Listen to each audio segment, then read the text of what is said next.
Welcome into the DNVR Nuggets weekly breakdown presented by Bojo's. There is only one place you can get a true Colorado mountain pie.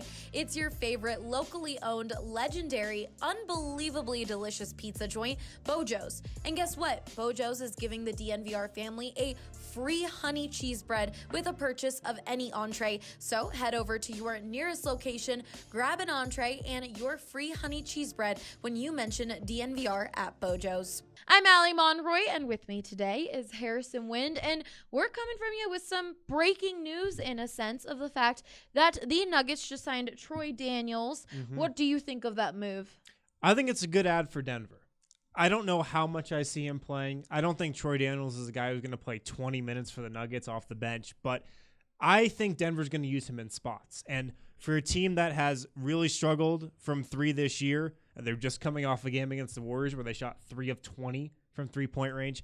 Troy Daniels can help fix that. He's been a lights-out shooter for most of his career, has really shot the ball well in all of his stops, only shooting at 36% from three in spot minutes for the Lakers this year, but has been a guy who's been regarded as just one of the better pure shooters in the league, really, over the last 5-6 years. So it's a good ad for Denver in that sense. I think he can help. Especially losing someone like Malik Beasley, who was hitting a lot of threes when he was in Denver. Well, like you mentioned, the Nuggets fell to the Warriors, a team that had only had 13 wins on the year. It wasn't a good loss, but you talked about on the Denver Sports Podcast how it wasn't the worst loss in the world.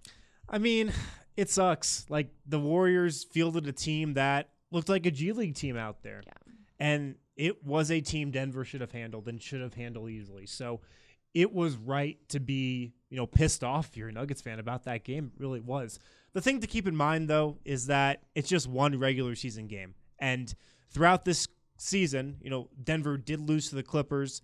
They lost to the Lakers last month. But all in all, Denver has played the top teams in the league really well. And I don't know about you, but if I had the choice of playing down, to the really bad teams or playing up to the really good teams, I'd choose the latter. Denver has lost to some bad teams, but it's not the end of the world, I don't think. And like you said, it's like everyone forgot that huge Raptors win.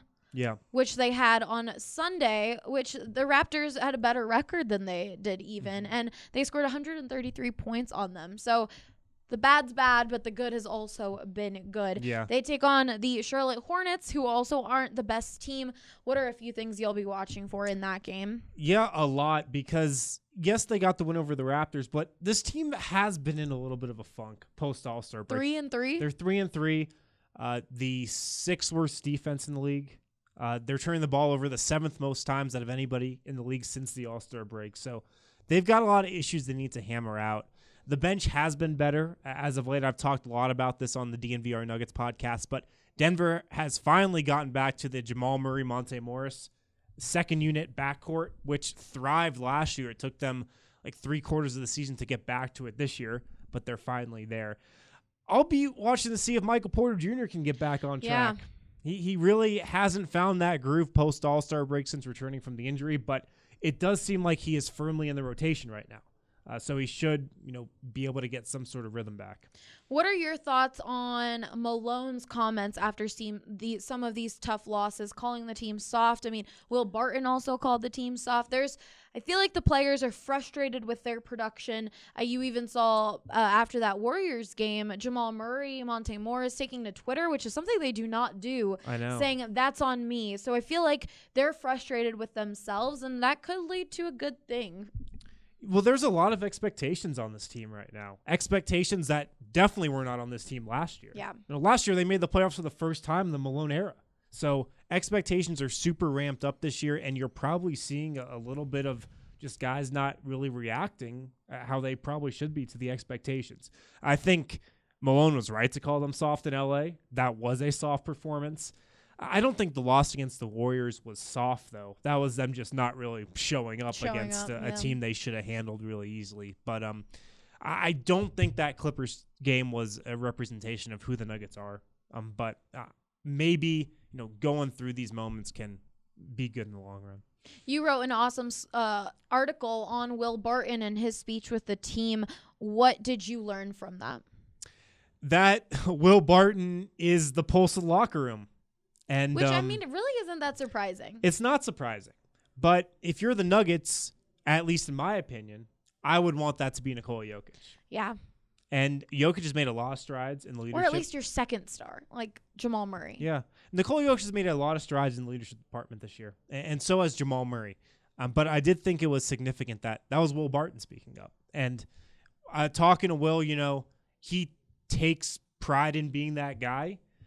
He has been here the longest, aside from Gary Harris, on this current roster. So he's the most tenured Denver Nugget, and he kind of feels that responsibility. But interesting how he was the one to speak up for sure. Well, be sure to catch all of our content on thednvr.com. Thank you to everyone who showed up to the Blake Street Tavern for that awesome watch party against the Clippers. It wasn't obviously the outcome many had hoped, but it looked like you guys had a great time. So yeah, we did have a great time. It was great to meet everyone, and yeah, we'll be having more of them, so stay tuned. We'll definitely be having more of them, and when you subscribe, you get those member deals, you get exclusive deals during those watch parties, and you get a free shirt like this one that I'm wearing right now, which is just awesome. So awesome. Definitely go to thednvr.com and check all of that out. And be sure to follow us on Twitter at DNVR_Nuggets. For Harrison Wind, I'm Allie Monroy, DNVR.